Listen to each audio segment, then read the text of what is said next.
Bonsoir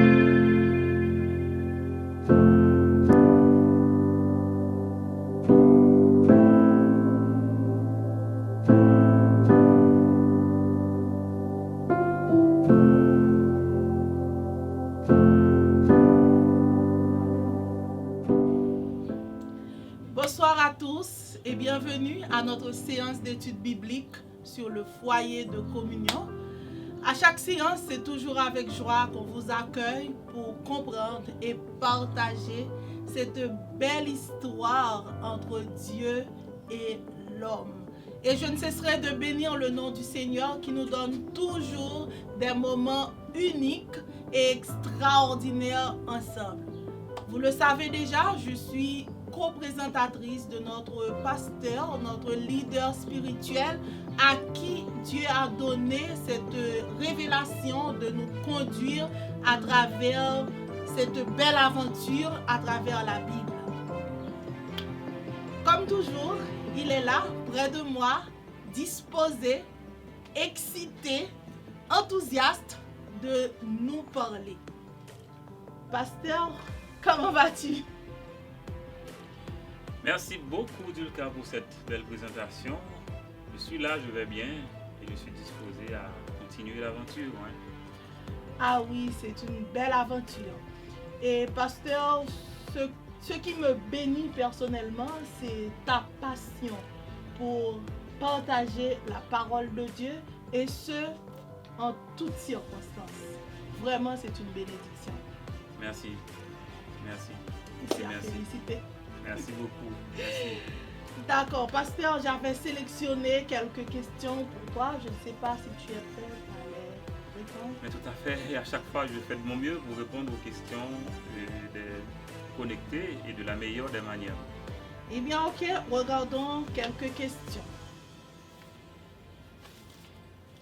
Comme première question, pasteur, que signifie pour toi ce mot dans la Bible, sainteté? Ouais, merci. Oh, c'est une très bonne question. Là, vraiment, c'est bon. Eh bien, quand on dit sainteté, vous voyez la même racine, saint, ok? Sanctification, c'est encore la même chose. Mais le mot grec, même, je crois que c'est, si je dois bien me rappeler, c'est le kodesh. Kodesh, hébreu ou grec, je ne me rappelle pas vraiment. Mais je veux dire tout simplement que sainteté signifie être mis à part. C'est-à-dire le fait d'être mis à part pour Dieu, le fait d'être déclaré la propriété de Dieu, c'est-à-dire que Dieu nous a sanctifiés, il nous a déclarés saints. Nous sommes à lui. Imaginez à travers Jésus-Christ, Dieu est à nous comme l'Emmanuel. Et à travers la sainteté qu'il nous donne, nous sommes à lui. Parce que dans sa sainteté, il ne saurait avoir quelqu'un à lui qui ne soit saint. Et c'est pourquoi il nous a rendu sa sainteté, pour que nous soyons à lui. C'est ce que ça veut dire, et grosso modo. Peut-être qu'une autre fois, je pourrais avoir beaucoup plus d'élaboration sur ce sujet. Mais je note ça, je note ça. Mais c'est extraordinaire cette question. C'est pas comme certains peuvent le penser, qui veut dire être sans tâche, ne jamais commettre de péché, même pas un seul. Et sainteté. Non, c'est pas ça. Ok, alors, écoutez bien. Dans la sainteté, il faut regarder le fait que nous sommes en Christ. C'est-à-dire que Dieu nous a déclarés à lui, nous sommes saints, nous sommes déclarés saints. Mais dans la réalité de chaque jour, confronté à des circonstances diverses, confronté à la réalité et au contexte, il nous arrive d'avoir les hauts et les bas dans notre vie comme croyants. Ok? Un saint ne veut pas dire qu'on ne pêche jamais, qu'on ne pêche pas. Sauf qu'en tant qu'enfant de Dieu, si on pêche, on sait ce qu'on doit faire. Et on retourne à notre Père céleste. Et gloire soit rendue à Dieu. Je dis alléluia à cela. Il y a un jour où la sainteté sera totale, globale et capitale. Si vous acceptez ça comme haïtien, à ce moment-là, on ne pourra plus pécher. Et ce sera la sanctification ultime, la sanctification finale, la glorification. Nous serons avec le Seigneur, nous le connaîtrons tel qu'il est, nous aurons un corps glorifiés, il n'y aura pas question de péché. C'est-à-dire nous serons délivrés de la présence même du péché. Moi je crie Alléluia pour cette révélation puisque le Seigneur le fait. Il me dit, j'arriverai un jour où je ne pécherai pas, je ne me mettrai plus en colère. Ça, c'est extraordinaire. Mais en attendant, sainteté, je souligne, ça veut dire être mis à part. Être mis à part, exactement. Okay. Exactement. Deuxième question, pasteur. Tu as dit que le but de Dieu, c'est pour son peuple, c'est la sainteté. Penses-tu qu'il y ait des saints sur cette terre? Ça, c'est une suite. Voilà. Merci beaucoup pour cette question. Encore, est-ce qu'il y a des saints sur la terre? Écoutez, qu'est-ce que vous voulez dire par saint? Si sainteté signifie ce que l'on pourrait avoir comme a priori dans la tête, ça pourrait signifier ce que l'on voudrait dire. Mais si la sainteté veut dire être mise à part pour Dieu, être déclaré la propriété de Dieu, eh bien, notre sainteté signifie que nous sommes mis à part pour Dieu. Nous sommes à Dieu. Est-ce qu'il y a des saints sur la terre? Mais les croyants, tous les croyants en Jésus-Christ, ils sont des saints. Regardez comme l'apôtre Paul écrit aux chrétiens de Corinthe, Corinthe qui était l'église où il y avait presque tous les péchés, aux saints qui sont à Corinthe. À Éphèse, la même chose. Mais la Bible dit, souverainement et par la grâce de Dieu, il nous a rendu sa sainteté. Être mis à part. Encore, je le rappelle. Tu as dit, pasteur, que le sabbat, c'est pour célébrer l'œuvre de Dieu à travers la création. Ne penses-tu pas que tous devraient consacrer ce jour pour adorer le grand créateur? Ok. Là encore, c'est une question intelligente et j'apprécie beaucoup cette personne qui a posé la question. Mais remarquons bien. Dieu a fait son œuvre à travers la création pendant 6 jours et il s'est reposé le 7e jour. N'est-ce pas? Je vais vous poser la question maintenant. Et à travers la recréation en Jésus-Christ, quand est-ce que Dieu se repose? La parole de Dieu dit que notre Dieu, il ne peut pas s'endormir. Ok? Le sommeil, il ne dort. Il ne peut pas sommeiller. Vous savez pourquoi? Il est toujours à la tâche.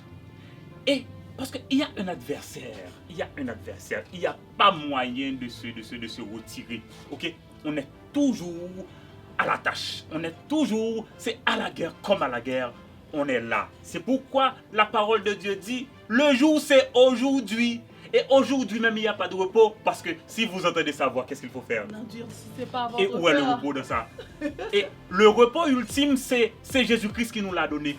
Il est mort à notre place. Ok? Il nous a donné ce repos. Désormais, si je peux me reposer, c'est en Christ. Et non dans un sabbat. Ok? En Christ, je me repose. Je n'ai rien à faire pour mériter mon salut. Voilà mon repos. Ok? Je n'ai rien à faire pour mériter quoi que ce soit de Dieu. Il me bénit parce que je suis son enfant. Voilà mon repos. En Christ. En Christ. Autre question, pasteur. Tu as parlé de la nation d'Israël qui est éternelle. Bibliquement, quel est donc le plan de Dieu pour les autres nations? Oh, mais là encore, c'est une superbe question. Merci beaucoup pour cette question. Remarquez bien. Le plan de Dieu, c'est l'humanité. Mais il commence comme je vous l'avais dit. Rappelez-vous Hebdo 1. Il procède par l'induction. C'est-à-dire, il part du particulier pour arriver au général. Il faut se le rappeler. Donc, Dieu part d'Israël, ok, pour atteindre l'humanité. Rappelez-vous qu'en Exode chapitre 19, Dieu a dit, j'ai tellement de nations sur la terre, mais je commence avec toi. En ce sens, regardez bien, devant le trône de Dieu, toutes les nations seront représentées. Est-ce que vous m'entendez? Devant le trône de Dieu, toutes les nations seront représentées, tant sur la terre que dans le ciel. Amen. Il y a de l'espoir pour toi. Il y a de l'espoir pour toi. Sache que si tu es en Christ, tu as ta place dans le royaume de Dieu. Sauf que tu dois y travailler. Étant en Christ, tu dois travailler, tu dois œuvrer, ok, pour faire avancer la cause de ce royaume. Et c'est ainsi que tu vas tailler ta place dans le royaume. Bon, pasteur, on va considérer une dernière question pour la séance d'aujourd'hui. Pasteur, est-ce que bibliquement, tu as une idée d'où vient la diversité des couleurs? La diversité des couleurs. Waouh! Quelle question!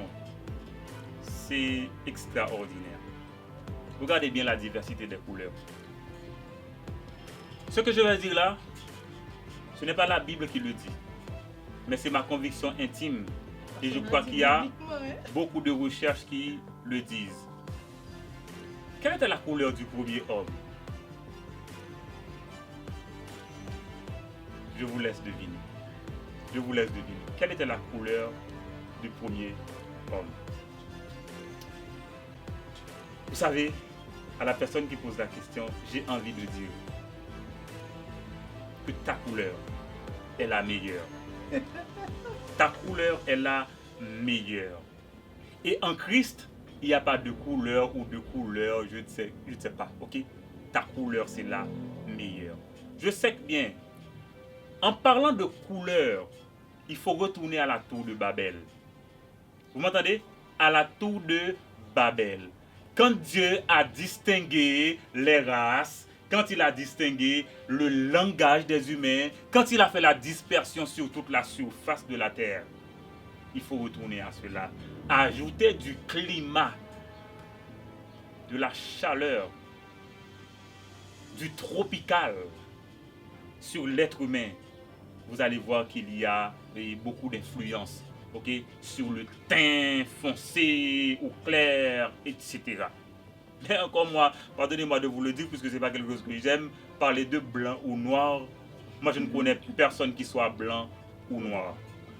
Et je vous laisse faire l'expérience chez toi. Prenez la couleur blanche devant vous et regardez bien les personnes que vous déclarez être blanches. Comparez-les pour voir, est-ce qu'il y a des personnes qui soient blanches ou noires. Moi, je me bats là pour rencontrer une personne noire. Parce que quand je vois le noir, je ne vois pas de personne. Je vois des choses. Et Dieu a si bien fait les choses. Tu ne connais même pas le nom de ta couleur. Moi, j'aurais aimé que tu devines quelle est ta couleur. Dieu l'a fait, tu es merveilleuse. Je ne sais pas. Bref. Toutefois, pasteur, merci pour chaque élément de réponse. Et quant à vous qui avez posé des questions, chers amis connectés, chers frères et sœurs, je vous dis de garder cette pratique parce que à travers questions nous-mêmes nous bénissons. Et au pas je me connais qui est-ce qui a suivi étude ça, qui tendait, qui pensait l'y comprendre. Et c'est à travers une question que vous posez, lui rendre compte que l'y pas vraiment comprendre. Vraiment, merci.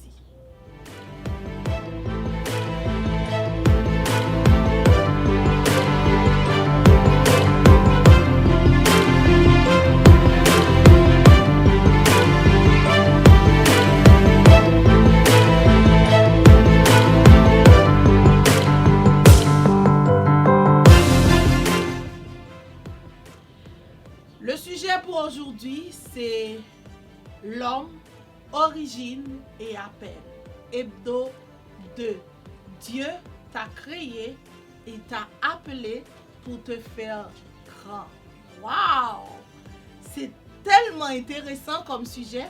Alors je t'invite, tout comme moi, à te disposer pour écouter ensemble. Pasteur, nous sommes à toi. Ah, mais ça c'est, j'aime tellement comme tu le dis, on est à moi. Merci, je crois que tu étais la seule à être à moi, mais voilà qu'il y a toute une pléiade qui est à moi. Je bénis le ciel et ma prière c'est de pouvoir les amener avec moi au dernier jour et les présenter à Dieu. Merci Julka, vraiment intéressant, merci. Voilà, eh bien, Hebdo 2, l'homme, origine et appel. Qu'est-ce que je veux vous dire à travers Hebdo 2? Qu'est-ce que je veux te dire personnellement pour être plus précis? Dieu te crée et t'appelle pour te faire grand. Eh bien, dis-lui oui. Fais-lui confiance et tu verras. Dis-lui oui. Fais-lui confiance. Et tu verras. C'est tout ce qu'il te demande. Comment nous allons procéder? L'homme, origine et appel. D'abord, nous allons faire une petite introduction. Nous allons voir aussi la place du livre de Genèse dans l'histoire de l'homme avec Dieu. Nous allons voir aussi l'origine divine de l'homme. Juste après, nous allons voir l'homme au laboratoire du monde. Et nous allons voir aussi l'appel divin de l'homme. Ok? L'appel divin de l'homme avant la chute. Et nous allons voir aussi l'appel divin de l'homme en Jésus-Christ. Et enfin, nous allons conclure. C'est une étude extraordinaire et je ne pourrais me passer de vous la présenter puisque ça fait beaucoup de sens et vous allez voir. Je vous laisse deviner. Un bonsoir bien spécial et bienvenue à chaque personne connectée à notre service, le foyer de communion. C'est cette deuxième séance de notre étude hebdomadaire autour du thème Dieu et l'homme, une histoire à comprendre et à partager. Est-ce que vous vous rappelez la première séance? Cette introduction dans laquelle nous avons évoqué les 11 raisons fondamentales pour lesquelles cette étude doit intéresser chaque personne, particulièrement toi qui me suis maintenant. Je vais te poser une question. Quel est le projet prophétique de Dieu? Je ne vais pas vous répondre. Je vous laisse aller chercher la réponse, dans la première séance hebdo 2 sur la chaîne Le Foyer de Communion. Voilà. On va aller ensemble. Je vous laisse y aller pour trouver la réponse à cette question. Voilà. Dans cette séance hebdo 2, comme on vient de le dire, nous allons considérer l'homme dans son origine divine et son appel divin. Mais quel est l'objectif?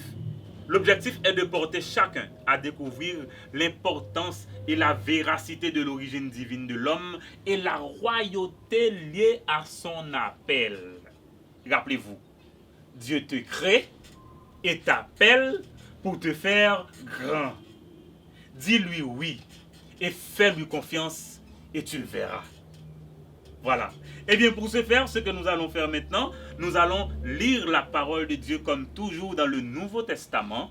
Nous allons lire Romains chapitre 1er à partir du verset 18 jusqu'au verset 32. Mais je vais vous faire la lecture d'une partie, mais comme toujours, je vais vous faire confiance pour lire ce passage dans sa globalité. Lisons la parole de Dieu, Romains chapitre 1er verset 18 à 32. Je lis pour vous. Du haut du ciel, Dieu montre sa colère parce que les êtres humains sont pécheurs et parce qu'ils font le mal. Par leurs mauvaises actions, ils empêchent la vérité d'agir. Oui, ce qu'on peut connaître de Dieu est clair pour eux, parce que Dieu les a éclairés. La puissance sans limite de Dieu et ce qu'il est lui-même sont des réalités qu'on ne voit pas. Mais depuis la création du monde, l'intelligence peut les connaître. À travers ce qu'il a fait, bien sûr. Les êtres humains sont donc sans excuse. En effet, ils ont connu Dieu, mais ils ne lui ont pas rendu gloire. Ils ne l'ont pas remercié. Pourtant, c'est ce qu'on doit faire pour Dieu.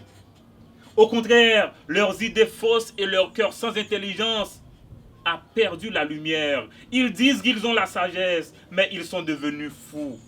Au lieu d'adorer le Dieu glorieux qui ne meurt pas, ils ont adoré des objets.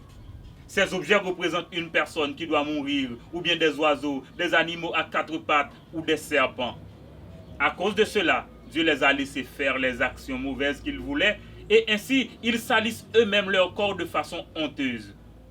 Ils ont remplacé le vrai Dieu par des faux dieux. Ils ont adoré et ils ont servi ce que Dieu a créé à la place du Créateur. Et je vous invite à répéter après moi. Louange au Créateur pour toujours. Louange au Créateur pour toujours. Amen. Comme je vous l'avais dit, je vous en fais la lecture d'une partie et je vous laisse la deuxième partie. Et je vous fais confiance pour aller lire cette deuxième partie dans la Bible, notamment la version Parole de vie. Je vous l'avais dit, allez à la maison de la Bible et récupérez une copie en dur. Je ne vais pas vous citer de nom, mais on vous fera bon accueil et on vous laissera partir avec une bonne version de la Bible. Toutes les versions sont bonnes, mais la parole de vie, c'est une version que j'aime. Ok? Prions ensemble, amis. Éternel mon Dieu, je te rends grâce et je te remercie pour tes faveurs, ta protection, ta provision manifestée spécifiquement envers chaque personne connectée maintenant à notre service, le foyer de communion.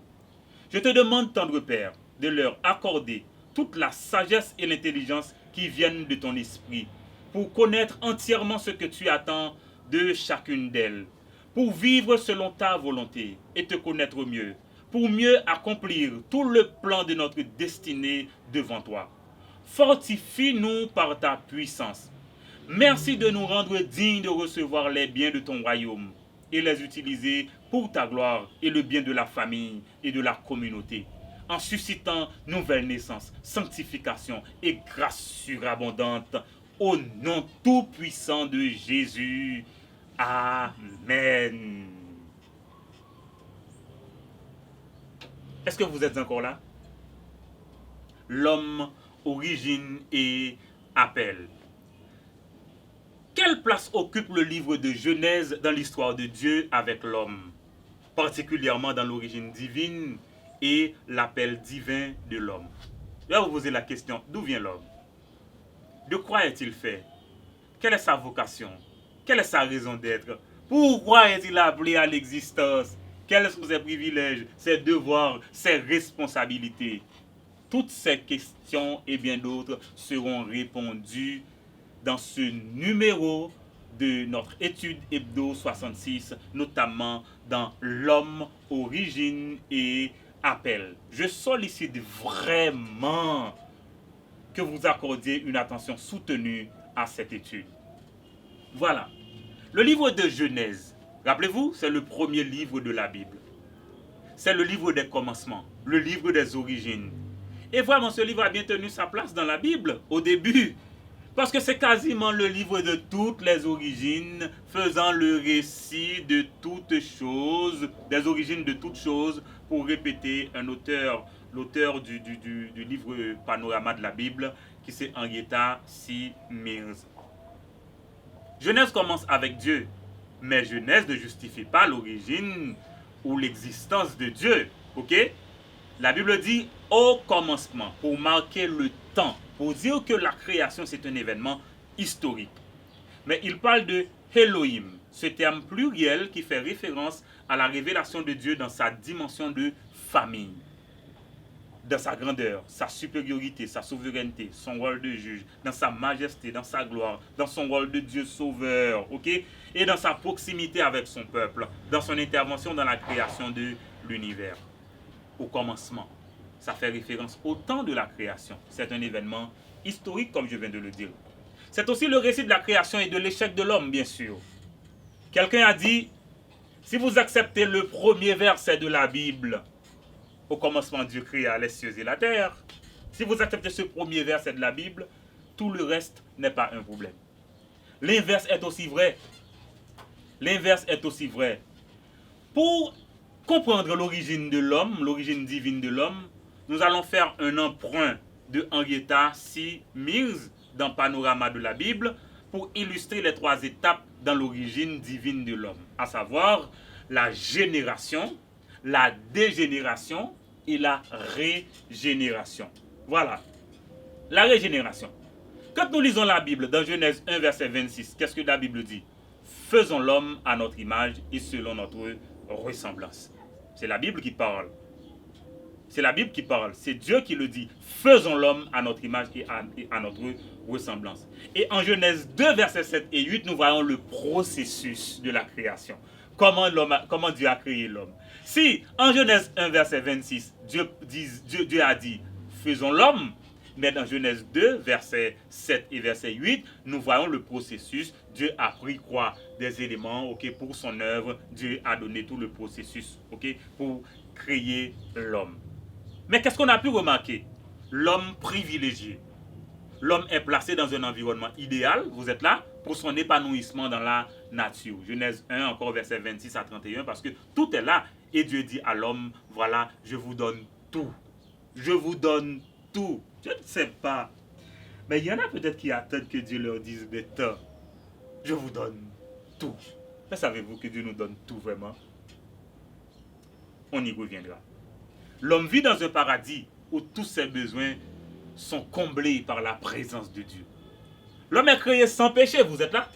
Il est créé sans péché, innocent, mais avec la capacité de pécher, puisque l'homme est créé avec volonté. L'homme pouvait choisir, l'homme pouvait exercer son libre arbitre, il pouvait faire ses choix, selon Genèse 2, versets 16 et 17. L'homme est créé innocent, sans responsabilité morale. Et la femme lui est donnée comme aide, n'est-ce pas? Comme collaboratrice, n'est-ce pas, Dulka? Comme collaboratrice. Et l'homme, la femme, n'est-ce pas? Vous vous rappelez ça? Vous êtes porteur de l'image et de la ressemblance de Dieu. Selon Genèse 1, verset 26. Faisons l'homme à notre image et selon notre ressemblance. Voilà. C'est-à-dire que l'homme a en commun des facultés avec Dieu. Est-ce que vous êtes là? Et Dieu a mis toute la nature à la disposition de l'homme. Mais il y a un test, ami. Le test, c'est quoi? Dieu dit à l'homme que tu peux tout prendre. Mais Dieu se réserve un arbre fruitier au milieu du jardin. Voilà ce que Dieu dit. Tu pourras manger de tous les arbres du jardin. Sauf, voilà le problème. Sauf. Donc, ami, la fidélité, la loyauté, l'obéissance de l'homme sont mises à l'épreuve. Selon Genèse 2, le verset 16. C'est comme si on vous dit, tout est à vous. Mais, sauf. Et il semble que désormais, toute l'attention est fixée sur le sauf. Toute l'attention n'est pas fixée sur le tout que Dieu nous donne, mais c'est sur le sauf. Bref. Maintenant, on est à la deuxième étape, si vous êtes là avec moi, c'est la dégénération. Remarquez bien, l'homme qui est séduit par le diable, le père du mensonge. Ce dernier, c'est lui qui est à l'origine du péché. C'est lui qui a introduit le péché dans l'humanité. Ainsi, l'homme désobéit à Dieu, son créateur. L'homme devient pécheur. L'homme devient comme pécheur, n'est-ce pas? Et c'est tellement difficile, ami. C'est l'homme, le péché de l'homme à la base de la nature pécheresse de l'humanité. Vous êtes là? L'homme acquiert la connaissance du bien et du mal par la désobéissance. Donc, de la mauvaise manière. Ok? Parce que maintenant, il acquiert la connaissance du bien et du mal par la désobéissance, mais il obéit aveuglément à la voix du diable. C'est pourquoi l'homme devient moralement responsable de ses actes, selon Genèse chapitre 3. Maintenant, l'homme déchu, vous voyez des conséquences, mis en dehors du jardin, séparé de Dieu, condamné, l'homme est mort spirituellement. C'est ce que ça veut dire, le fait qu'il est mis en dehors du jardin. Il n'a plus de contact avec Dieu. Il ne peut plus retourner consommer l'arbre de la vie qui se trouve aussi au milieu du jardin. Il est mort spirituellement et immédiatement. Puis physiquement plus tard, Adam allait mourir. Donc, à partir du péché, l'homme naît pécheur et destiné à l'enfer. L'homme est destiné à l'enfer. L'homme perd le pouvoir de domination que Dieu lui avait donné. L'homme échoue malgré un environnement idéal que Dieu avait préparé pour lui. Désormais, la peur, l'insécurité s'installent. L'homme vit en rébellion contre Dieu, son créateur. Le vieil homme performe. Le diable prend l'homme en otage. L'homme devient son propre maître. Et il veut réguler sa vie et celle des autres. Et remarquez bien, amis, l'homme a péché et il se couvre de feuilles de figuier pour recouvrir sa nudité et se cacher de la présence de Dieu. Vous savez ce que ça veut dire? L'homme religieux, dans son péché, il refuse d'appeler à l'aide. Et qu'est-ce qu'il fait? il essaie de bouger, il dit, oh oui, je vais faire les 7 tours de Jéricho. Oh oui, je vais monter les murailles. Je vais. Non. Si vous péchez, il faut appeler à l'aide. Il faut se repentir. Comme si ce que vous faites là va vous laver de votre péché. Non. Non. Ah, il faut lire Ésaïe 65, notamment le verset 4, pour réaliser que Dieu dit dans cet état-là, tout ce que vous faites vous rend encore plus souillé. Vous comprenez ça? Mais Dieu a changé les choses, n'est-ce pas? Maintenant, on est à la régénération, c'est là l'intervention de Dieu après le péché. Dieu fait grâce, n'est-ce pas? Il fait grâce à l'homme. Il vient réparer le tort qui est causé. Dieu lui-même a sacrifié un agneau sans défaut. Et qu'est-ce qu'il a fait avec la peau? Il a confectionné des habits pour l'homme. Est-ce que vous êtes là? Donc c'est Dieu qui a habillé l'homme. Ça c'est la grâce, n'est-ce pas? Ça c'est la bonté de Dieu. Maintenant c'est ainsi que Dieu a inauguré aussi son programme de rédemption.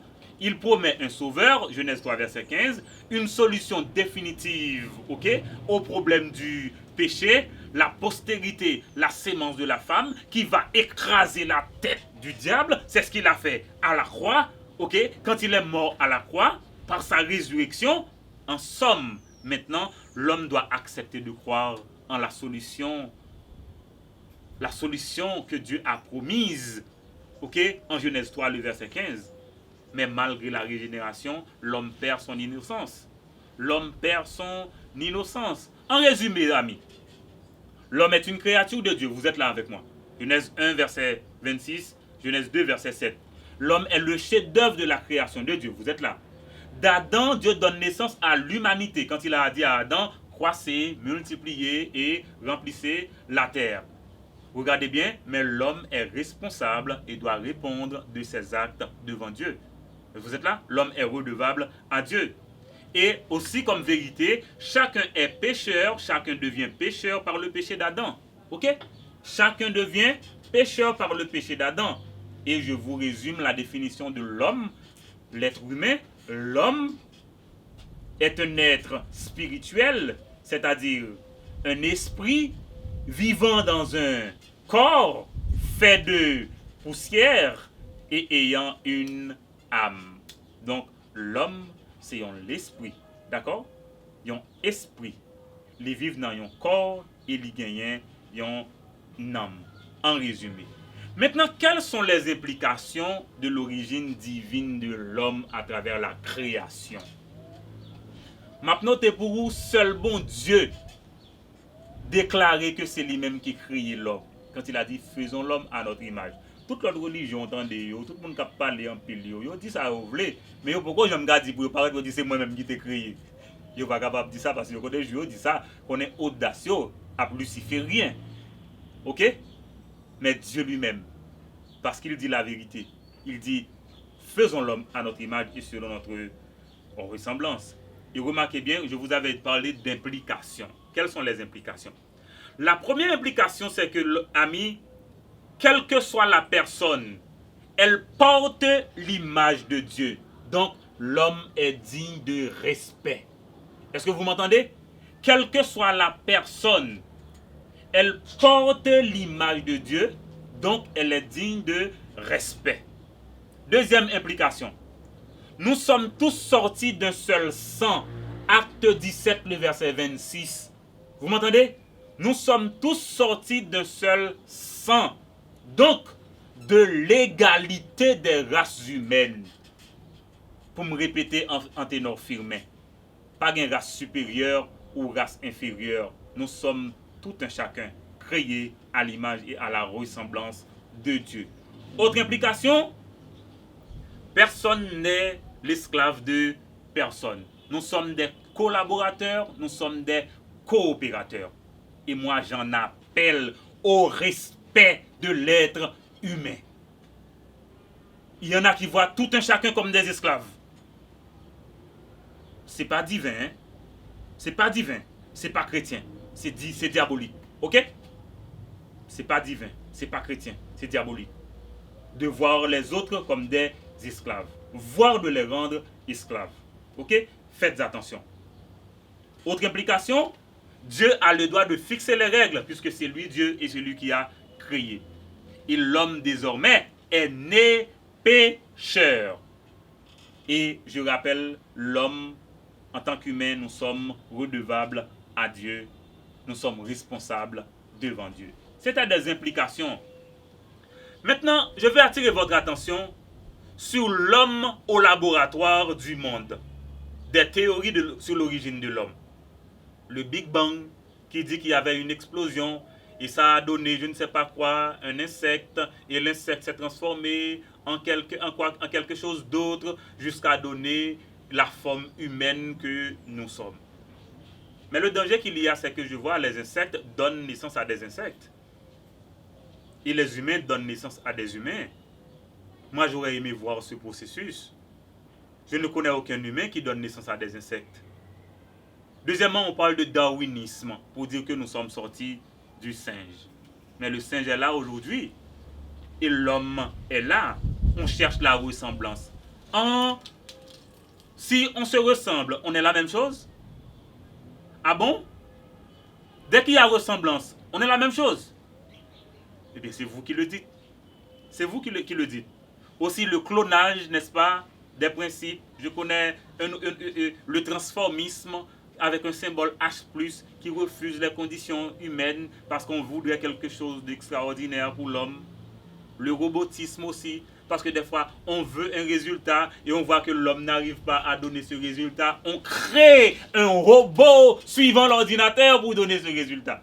Amis, Dieu avait dit à travers Daniel que dans les derniers temps, l'homme aurait le secret de la vie.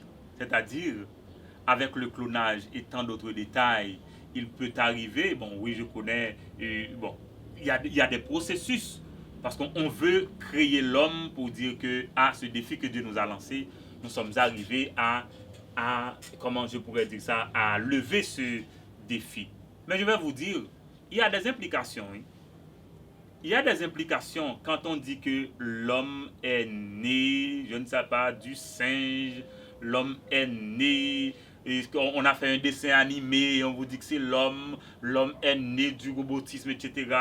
C'est comme si, oui, on veut créer l'homme contrôlable par l'ordinateur, on veut dessiner l'homme, on veut fabriquer l'homme à la dimension des défis qu'on a aujourd'hui. Mais écoutez, il y a des implications à cela. Parce que ce qu'on veut dire vraiment, est-ce que vous êtes là? On veut vous dire vraiment que nous ne sommes pas égaux. De l'inégalité des races humaines. Vous vous rappelez à Paris ce qui s'était passé à cette époque-là? À l'époque d'Anténor Firmin? Je ne me rappelle pas du nom de cet auteur, mais c'est pas grave, qui a écrit l'homme, et comme si de l'inégalité des races humaines. C'est pour dire que nous, puisque nous sommes atteints foncés, nous ne sommes pas de même origine que ceux qui sont atteints clairs, mais je ne peux pas les appeler autrement puisque je ne connais pas, je ne pense pas que je dois les appeler autrement. Ok? Mais remarquez bien, c'est pourquoi on parle de l'évolution de l'homme, l'évolution de l'homme. C'est pour dire que l'homme n'est pas moralement responsable. C'est pourquoi ils croient qu'ils peuvent tout faire. Vous voyez? Ils peuvent tout faire. Ils peuvent tout faire. Pourquoi? Parce qu'ils croient qu'ils ne sont redevables à personne. Ok? Ils vous rendent esclaves, c'est pas grave. Parce qu'il sait très bien que nous ne sommes pas de même origine. Ok? Il est en train de vous oppresser, c'est pas grave. D'ailleurs, on n'est pas de même origine. C'est-à-dire qu'il peut vous faire n'importe quoi. Ok? Et c'est pourquoi il y a tant de discrimination raciale, discrimination socio-économique. Mais tout cela vient à partir de cette théorie-là. Ok? C'est pour dire que, puisque nous ne sommes pas de même type, c'est pourquoi ils pensent que nous sommes, je ne sais pas quoi, des proies faciles. Bref. Maintenant, venons-en à l'appel divin de l'homme avant la chute. Remarquez bien. Quand Dieu a créé l'homme, il l'a créé à son image. Et désormais, l'homme est détenteur de volonté, ce qui lui permet de pouvoir faire des choix quasiment souverains, n'est-ce pas? Et quelqu'un a dit que la volonté de l'homme, c'est Dieu qui la lui a donnée, mais Dieu a décidé de ne pas la contrôler. Ok? Et c'est pourquoi dans sa liberté, dans son libre arbitre, l'homme est appelé à une collaboration, à une coopération, à une relation, à une communion avec Dieu par l'obéissance à son Créateur. Remarquez bien, l'homme a une responsabilité démographique. Adam, Dieu confie à l'homme la responsabilité de la procréation. Ok? L'homme devient co-créateur avec Dieu, selon Genèse 1, verset 28. Remarquez aussi, l'homme est appelé à jouir de la création de Dieu par le travail. Qu'est-ce que la Bible dit en Genèse 2, verset 15? L'homme est placé dans le jardin pour le cultiver et le garder. Aussi, ce qu'il faut remarquer, c'est que l'homme est appelé au règne, à la domination, à l'assujettissement. L'homme doit régner sur la création. L'homme est le roi de la terre, selon Genèse 1, verset 28. Ainsi, Adam, le premier médiateur du royaume de Dieu sur la terre. Vous êtes là? Parce que Adam est appelé à régner, parce que Dieu lui a dit dominer. Donc, l'appel divin de l'homme en tant que chef-d'œuvre de Dieu est un appel à la communion avec son Créateur, à la procréation, à la domination sur l'œuvre de Dieu par l'obéissance et le travail. Mais vous vous rappelez, amis, par le péché, l'homme a tout gâché, l'homme a perdu son pouvoir. Mais en Christ, il y a un nouvel appel de Dieu à l'homme. Quel est cet appel? En Christ, Dieu appelle l'homme à une recréation. Alors je dis recréation parce qu'il y a tiré après pour ne pas confondre recréation et récréation. C'est-à-dire une nouvelle création. Ok? À devenir une nouvelle créature en Christ. Ok? C'est un appel qui est adressé à tout un chacun. Qu'est-ce que la Bible dit en Acte 17, le verset 30? Dieu, sans tenir compte des temps d'ignorance, annonce maintenant à tous les hommes en tout lieu qu'ils aient à se repentir. Vous êtes là? Et aussi en Galates 6, le verset 15, il a dit ce qui est nécessaire, ce qui est utile, c'est de devenir une nouvelle créature. Mais remarquez bien, ce faisant, l'homme jouit des privilèges encore plus extraordinaires parce que nous sommes une nouvelle créature. Remarquez bien, vous êtes là? Éphésiens 1, verset 1 à 14. Remarquez bien, l'adoption, le pardon, l'héritage, la présence continuelle de Dieu, la prédestination. Vous êtes là? L'homme jouit encore des privilèges encore plus extraordinaires. Mais c'est un appel aussi à une vie abondante, pour que l'homme puisse retrouver le paradis tout en étant sur la terre. Est-ce que vous êtes là? En Christ, Dieu rappelle l'homme au règne éternel. Et quelles sont les conditions, amis? La foi en Christ, l'obéissance à Dieu et la dépendance de lui. Ainsi, l'homme est capable de reprendre son pouvoir. En Christ, amis, tous les ennemis sont vaincus. Le monde, le diable, la chair, de quelque nom que l'ennemi puisse se nommer. Et en Christ, amis, la peur change de camp et le pouvoir change de main. En Christ, c'est une autre discipline pour une autre dimension avec Dieu. Ça veut dire, amis, là où dans Jésus-Christ, je voulais dire que il y a un mot en anglais, vous êtes royalty. C'est-à-dire, vous êtes appelés à régner. En tant qu'enfants de Dieu, nous sommes des princes avec Jésus-Christ. Waouh! Si dans la création nous étions appelés à dominer, nous avons perdu ce privilège par le péché, par la recréation, par la nouvelle naissance, vous regardez à quoi nous sommes appelés. Amis, nous sommes appelés à croire, à faire confiance à Dieu, à lui obéir pour atteindre le sommet, le règne et la vie abondante. En conclusion, amis, l'homme a son origine en Dieu. Dieu crée l'homme à son image, à sa ressemblance. L'homme jouit des privilèges de son rang, dominé sur l'œuvre divine et l'assujettir. L'homme est responsable devant Dieu. L'homme est né pécheur. À cause du péché d'Adam, il perd son pouvoir. L'homme échoue lamentablement, sans même résister. Mais Dieu travaille à restaurer l'homme roi de la terre. Et cet accomplissement, amis, se fait en Christ. En tant qu'enfants de Dieu, c'est nous qui sommes appelés au règne avec Dieu. Moi, je prie que ton règne vienne. Et je veux vous dire, amis, Jésus-Christ, c'est le dernier médiateur du royaume de Dieu sur la terre. Oui. Autrement dit, si vous refusez Jésus-Christ, il n'y a aucune chance pour vous. La question c'est, connaissez-vous Jésus-Christ? Avez-vous déjà commencé avec Dieu pour un nouveau départ, un nouvel avenir? Si oui, vous êtes un sujet de son royaume. Eh bien, œuvrons ensemble pour faire avancer la cause du royaume de Dieu. Travaillons-y. Sinon, aujourd'hui, c'est le jour pour établir cette relation créatrice, réparatrice, restauratrice avec Dieu. Oui, cette relation prometteuse avec le Seigneur pour jouir de ses bienfaits. Amis, Jésus, c'est le remède divin à l'échec de l'homme. En Christ, il n'y a pas d'échec. Dieu a déjà fait le plan du nouveau départ avec lui. Pour toi et pour ton bien. Amis, m'invite à un exercice qu'on y a. Oublions cette ancienne origine en Adam pour embrasser une nouvelle aventure glorieuse avec Dieu. Et pour ce, je voudrais prier pour chacun de vous. Père, je te rends grâce et continuellement pour l'excellence de ta révélation à travers la création et l'origine de l'homme. Merci de destiner tes enfants, ceux qui te connaissent, au règne et à la gloire éternelle. Et merci de laisser place encore pour tout un chacun qui voudrait faire partie de cette merveilleuse équipe. Accorde à chaque âme encore connectée à notre chaîne le discernement de ta parole. Au nom de Jésus, je réclame lumière. Je déclare révélation. J'établis nouvelle naissance. Sanctification, vie abondante sur la vie de chaque âme connectée à notre service. Que ta grâce repose sur chacun de nous. Que ta grâce repose sur chaque famille. Et je veux déclarer anathème tout esprit contraire à ton plan pour la vie de chacune de ces personnes. Au nom de Jésus, je réclame toutes ces faveurs de toi. Amen. Amen et Amen. Waouh!